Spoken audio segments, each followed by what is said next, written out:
আকাশবাণী আগরতলা স্থানীয় সংবাদ পড়ছি কৃষ্ণধন দেবনাথ। মুখ্যমন্ত্রী অধ্যাপক ডাক্তার পানিক সাহা জানিয়েছেন, রাজ্যে বর্তমানে মুখ্যমন্ত্রী জন আরোগ্য যোজনা 2023 প্রকল্পে 3,70,000 পরিবার অন্তর্ভুক্ত রয়েছে। গতকাল বিধানসভায় বিধায়ক মাইলাফরু মগের এক প্রশ্নের উত্তরে তিনি এই তথ্য জানিয়েছেন। গতকাল রাজ্যসভায় অনুমোদিত হওয়ার সাথে সাথে সংসদে বিপর্যয় ব্যবস্থাপনা সংশোধনী বিল 2024 পাশ হয়েছে। এই বিলটির মাধ্যমে দুর্যোগ ব্যবস্থাপনা আইন 2005-এর সংশোধন হয়েছে এবং এর মাধ্যমে জাতীয় দুর্যোগ ব্যবস্থাপনা কর্তৃপক্ষ এবং রাজ্য দুর্যোগ ব্যবস্থাপনা কর্তৃপক্ষের ক্রিয়াকর্মকে আরও শক্তিশালী করা হবে। এই সংশোধনী বিল পাশ করার পক্ষে আলোচনা করতে গিয়ে কেন্দ্রীয় স্বরাষ্ট্রমন্ত্রী অমিত শাহ বলেছেন, এই বিধেয়কের মূল প্রতিপাদ্য হল জাতীয়, রাজ্য এবং জেলা স্তরের দুর্যোগ ব্যবস্থাপনা কর্তৃপক্ষের সংস্থান এবং দুর্যোগ মোকাবেলায় তহবিল ও আর্থিক সাহায্য পাবে জেলা কর্তৃপক্ষ। এর মাধ্যমে দেশের যুক্তরাষ্ট্রীয় কাঠামো মজবুত হবে। কেন্দ্রীয় স্বরাষ্ট্রমন্ত্রী বলেন, तो इम्प्लीमेंटेशन की सबसे बड़ी जिम्मेदारी डिस्ट्रिक्ट डिजास्टर मैनेजमेंट को है, जो राज्य सरकार के अधीन है। इसलिए कहीं पर भी फेडरल स्ट्रक्चर को नुकसान करने की संभावना ही नहीं। इसके आर्थिक सहायता के लिए national disaster response fund, national disaster mitigation fund और राज्य और जिला स्तर कोई फंड की रचना भी की है। লোকসভায় গতকাল 2025-26 সালের অর্থ বিল পাশ হয়েছে। বিলটি নিয়ে আলোচনার জবাবে কেন্দ্রীয় অর্থমন্ত্রী নির্মলা সীতারামন বলেছেন, 2025 সালের অর্থ বিল করদাতাদের সম্মান জানাতে এবং সহজে ব্যবসা করার ক্ষেত্রে সুবিধা দিতে অভূতপূর্ব কর ছাড় রেখেছে।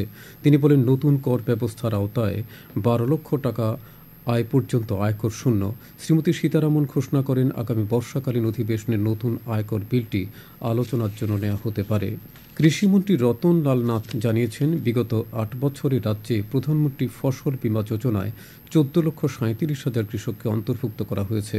গতকাল বিধানসভায় বিধায়ক মাইলাফরু মগের এক প্রশ্নের উত্তরে তিনি এই তথ্য জানান। শ্রীনাথ জানান, এই প্রকল্পের মাধ্যমে ইচ্ছুক ধান চাষিরা কানে প্রতি মাত্র 10 টাকা দিয়ে বীমার আওতায় আনার সুযোগ পেয়েছেন এবং কৃষকদের প্রিমিয়ামের কানে প্রতি বাকি 210 টাকা রাজ্য সরকার বহন করছে।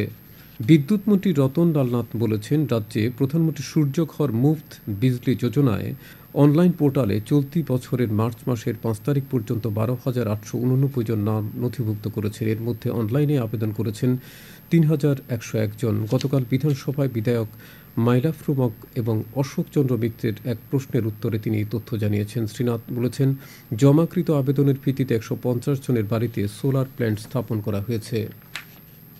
মার্কফেডের 69তম প্রতিষ্ঠা দিবস উপলক্ষে গতকাল বাধারঘাটে এক রক্তদান শিবির অনুষ্ঠিত হয়। এতে উপস্থিত ছিলেন সমবায় মন্ত্রী শুক্লাচরণ নোয়াতিয়া এবং মার্কফেডের চেয়ারম্যান অভিজিৎ দেব। এই শিবিরে 45 জন স্বেচ্ছায় রক্তদান করেছেন। মহিলা বিএসএফ জওয়ানদের দ্বারা পরিচালিত পুষ্পরামপাড়া এবং খান্তলাং সীমান্ত ফাঁড়ি গতকাল পরিদর্শন করেছেন বাহিনীর পূর্বাঞ্চলের দায়িত্বে থাকা অতিরিক্ত মহানির্দেশক রবি গান্ধী। সীমান্তে কঠিন পরিস্থিতির মধ্যেও মহিলা জওয়ানদের দায়িত্ববোধ এবং দক্ষতা প্রশংসা করেছেন তিনি। সফরকালে তাঁর সাথে ছিলেন বিএসএফের ত্রিপুরা ফ্রন্টিয়ারের আইজি অশ্বিনী কুমার শর্মা, ডিআইজি রাজীব ভৎসরাজ সহ অন্যান্যরা। ত্রিপুরা ক্রিকেট অ্যাসোসিয়েশন পরিচালিত সমীরণ চক্রবর্তী স্মৃতি টি-20 ক্রিকেটের ফাইনালে আজ সংহতি ক্লাব খেলবে কসমোপলিটন ক্লাবের বিরুদ্ধে। এমবিবি স্টেডিয়ামে সকাল 10টায় ফাইনাল খেলাটি শুরু হবে।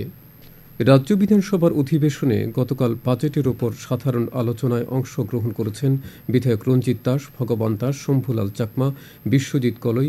তাঁরা আগামী অর্থ বছরের প্রস্তাবিত বাজেটকে জনমুখী বলে উল্লেখ করেছেন। এছাড়া বিধায়ক সুদীপ রায় বর্মন, দীপঙ্কর সেন ও ইসলাম উদ্দিন বাজেটের বিরোধিতা করে বক্তব্য রেখেছেন।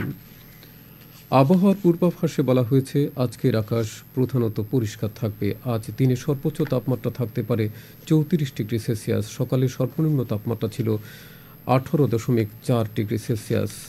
স্থানীয় সংবাদ এখনকার মতো শেষ হলো। পরবর্তী বাংলা স্থানীয় সংবাদ প্রচারিত হবে আজ সন্ধ্যা 7টা 55 মিনিটে।